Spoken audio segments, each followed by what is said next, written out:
কিয়ামতের বড় আলামতের মধ্যে একটি হলো দাজ্জালের আত্মপ্রকাশ।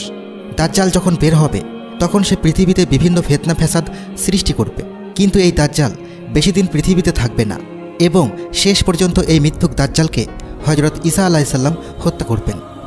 আপনাদের বোঝার সুবিধার্থে হাদিসের আলোকে দাজ্জাল সম্বন্ধে কিছু ধারণা দেওয়া যাক। তারপর আমরা আলোচনা করব কিভাবে হযরত ঈসা আলাইহিসসালাম আকাশ থেকে অবতরণ করে দাজ্জালকে হত্যা করবেন। ইহুদি সম্প্রদায়ের ভিতর থেকে দাজ্জালের আবির্ভাব হবে। সর্বসাধারণের নিকট সে মসিহ নামে পরিচিত হবে। সে একটি গাধায় চড়ে সর্বত্র ভ্রমণ করবে। তার মাথার চুল লম্বা ও কোকড়ানো হবে এবং ডান চোখ, আবার কোনো কোনো বর্ণনায় বাম চোখ কানা হবে। দাজ্জাল ইরাক ও সিরিয়ার মধ্যবর্তী কোনো স্থান থেকে আত্মপ্রকাশ করে নিজেকে নবী ও রাসূল বলে দাবি করবে। অসংখ্য ইহুদি তাকে শেষ নবী বলে মেনে নেবে। সে ইস্পাহানে গমন করে ৭০,০০০ ইহুদিকে তার নিজের দলভুক্ত করে নিয়ে তাদের সহযোগিতায় দেশের সর্বত্র নানারূপ জুলুম, অত্যাচার ও ফিতনা ফ্যাসাদ সৃষ্টি করবে।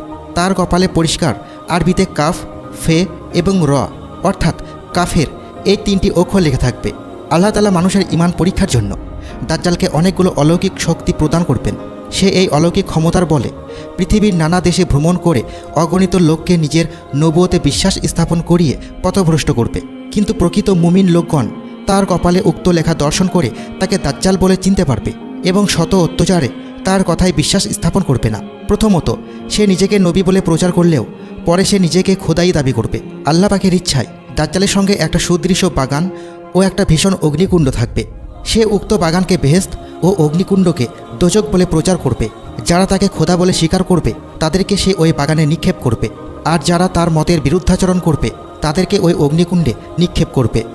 কিন্তু প্রকৃতপক্ষে যারা দাজ্জালের অগ্নিকুণ্ডে নিক্ষেপ হবে তারা বেহেশতে গিয়ে পড়বে এবং যারা তার বাগানে নিক্ষিপ্ত হবে তারা দোজকবাসী হবে।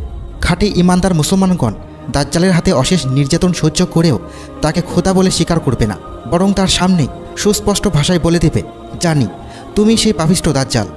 দাজ্জালের সঙ্গে একটা বিরাট খাদ্য ভাণ্ডারও থাকবে। সে তার অনুগত লোকদিগকে উক্ত খাদ্য ভাণ্ডার থেকে বিবিধ প্রকার সুখাদ্য আহার করাবে। সর্বশক্তিমান আল্লাহ তাআলার ইচ্ছায় আকাশ থেকে ইচ্ছামতো বৃষ্টি বর্ষণের ক্ষমতাও দাজ্জালের থাকবে। সে তার ইচ্ছামতো যেখানে খুশি সেখানে বৃষ্টি বর্ষণ করাবে। সুনিয়ন্ত্রিতভাবে বৃষ্টি বর্ষণের ফলে তার অনুগত লোকদের বাগান ও জমিতে প্রচুর ফলমূল, শাকসবজি ও শস্য উৎপাদন হবে। তাদের পশুগুলিও খুব হৃষ্টপুষ্ট হবে। কিন্তু মুমিন মুসলমানগণ তার এসব অনুগ্রহ থেকে বঞ্চিত থাকবে। মুসলমানগণ নানাভাবে অশেষ দুঃখ, কষ্ট ও নির্যাতন ভোগ করবে, কিন্তু তবুও তারা দাজ্জালকে খোদা বলে স্বীকার করবে না। কিন্তু একমাত্র সর্বশক্তিমান আল্লাহর উপর নির্ভর করে তারা সব দুঃখ কষ্ট সহ্য করবে। মুমিন মুসলমান সর্বদা তসবিহ তাহলিল পাঠ করতে থাকবেন এবং তাতেই তাদের ক্ষুধা পিপাসার অনেকটা নিবৃত্ত হবে। দাজ্জালের আবির্ভাবের 2 বছর আগে থেকেই দেশের সর্বত্র ভীষণ দুর্ভিক্ষ চলতে থাকবে এবং দুর্ভিক্ষের 3য় বছরের শুরুতে দাজ্জালের আবির্ভাব ঘটবে। তাই দাজ্জাল তার অনুগত লোকেদের এলাকার দুর্ভিক্ষ দূর করে দেবে। এর মধ্যে তার আদেশে মৃত্তিকা গর্ভে প্রথিত বিপুল পরিমাণ ধনরত্ন বের হয়ে আসবে। সে তার অনুগত লোকদের মধ্যে উক্ত ধনরত্ন বিতরণ করবে। পাপিষ্ঠ দাজ্জাল তার খোদাই দাবি মানুষকে বিশ্বাস করানোর জন্য কাউকে কাউকে বলবে, আমি তোমাদের মৃত পিতামাতাকে জীবিত করে দেখাচ্ছি। আমি যদি খোদা না হতাম তবে এই অসাধ্য কার্য সাধন করতে কখনো পারতাম না।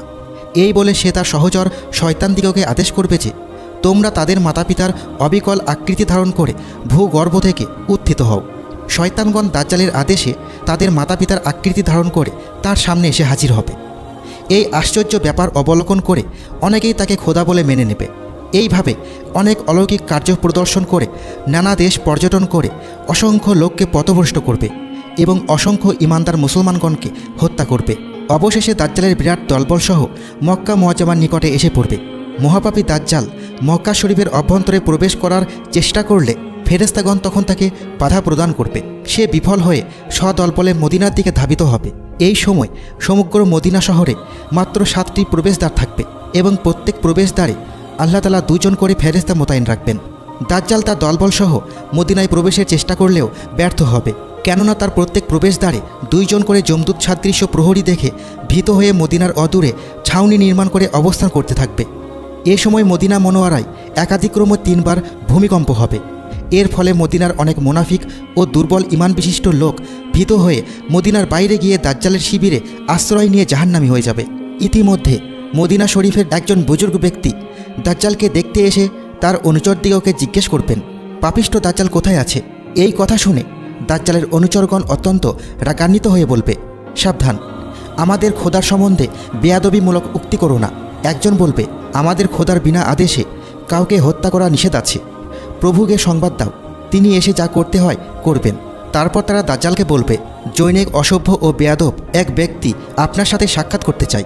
দাজ্জাল বের হয়ে এলে সেই বুজুর্গ তাকে দেখেই বলে উঠবেন, হ্যাঁ ঠিক আছে, আমি তোমাকে চিনতে পেরেছি, তুমি সেই মহাপাপিষ্ঠ দাজ্জাল।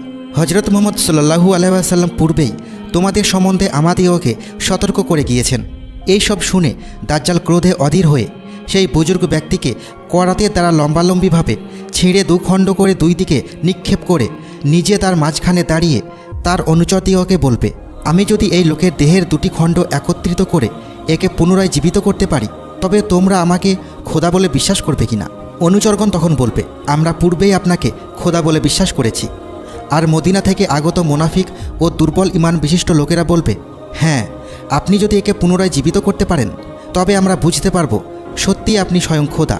পাপিষ্ঠ দাজ্জাল তখন সেই বুজুর্গ ব্যক্তিকে জীবিত করে বলবে, এখন আমাকে তুমি খোদা বলে বিশ্বাস করো কি না? তিনি উত্তর করবেন, এবারও আরও দৃঢ় বিশ্বাস হয়েছে যে তুমি আমাদের হজরত মুহাম্মদ সাল্লাল্লাহু আলাইহি ওয়াসাল্লামের বর্ণিত মহাপাপী দাজ্জাল।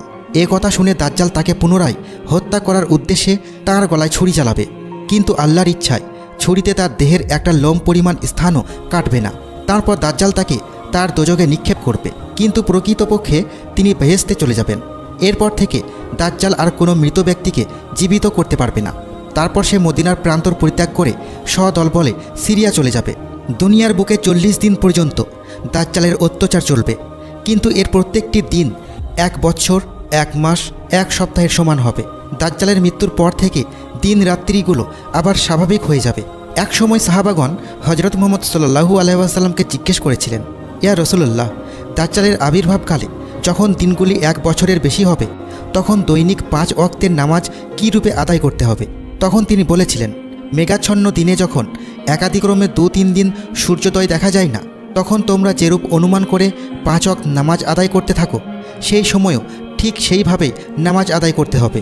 দুনিয়ার বুকে যখন দাজ্জালের অত্যাচার চরমে উঠবে, তখন আল্লাহ তাআলা আবার হজরত ঈসা আলাইহিস সালামকে দুনিয়ায় পাঠিয়ে দেবেন দাজ্জালকে হত্যা করার জন্য। প্রথমবারে ইহুদিগণই হজরত ঈসা আলাইহিস সালামের উপর অকথ্য অত্যাচার করেছিল। দাজ্জালের নেতৃত্বে মুসলমানদের উপর অত্যাচার চালাবে। দাজ্জাল নিজেও ইহুদি বংশীভূত এবং তার সহচর অনুচর সবাই হবে ইহুদি।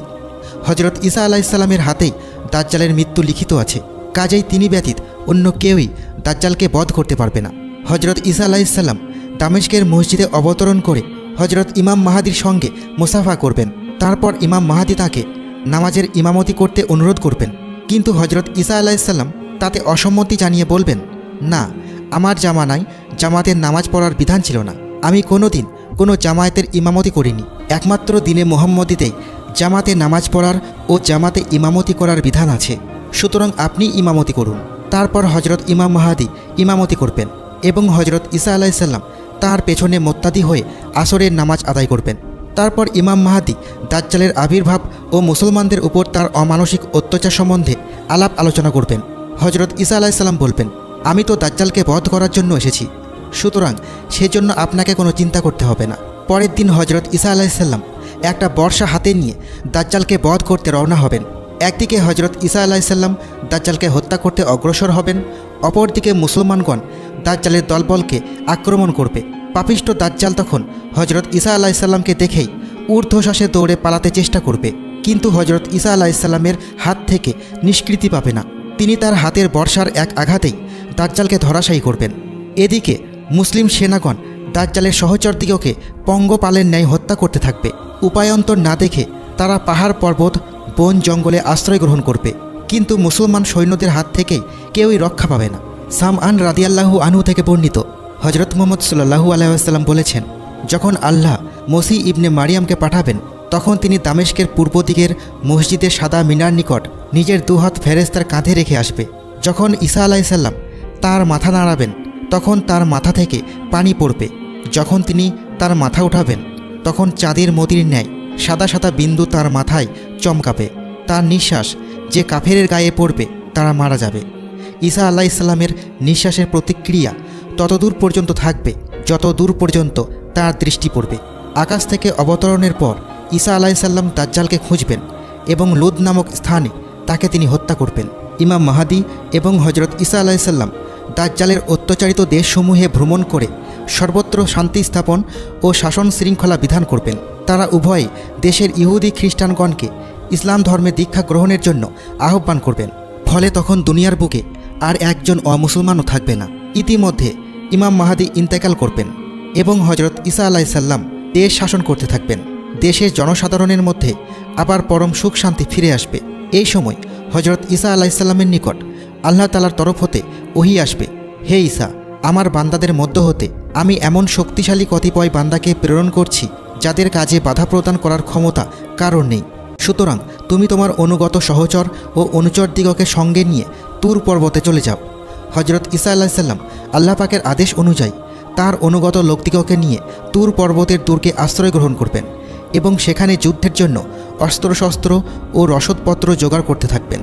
হজরত ঈসা আলাইসাল্লাম আসমান থেকে অবতরণের পর মোট 40 বছর দুনিয়াতে অবস্থান করবেন। এই সময়ের মধ্যে তিনি বিবাহ করবেন এবং তার সন্তান সন্ততি জন্মগ্রহণ করবে। বলা বাহুল্য যে হজরত ঈসা আলাইসাল্লাম পূর্বে যখন দুনিয়ায় এসেছিলেন তখন তিনি বিবাহ করেননি, এমনকি বসবাস করার জন্য তার নিজস্ব একখানা ঘর পর্যন্ত ছিল না। দ্বিতীয়বার দুনিয়ায় আগমনের 40 বছর পর তিনি মদিনায় ইন্তেকাল করবেন এবং হজরত মুহাম্মদ সাল্লাল্লাহু আলাইহি ওয়াসাল্লামের পবিত্র রওজার নিকটে তাকে সমাহিত করা হবে।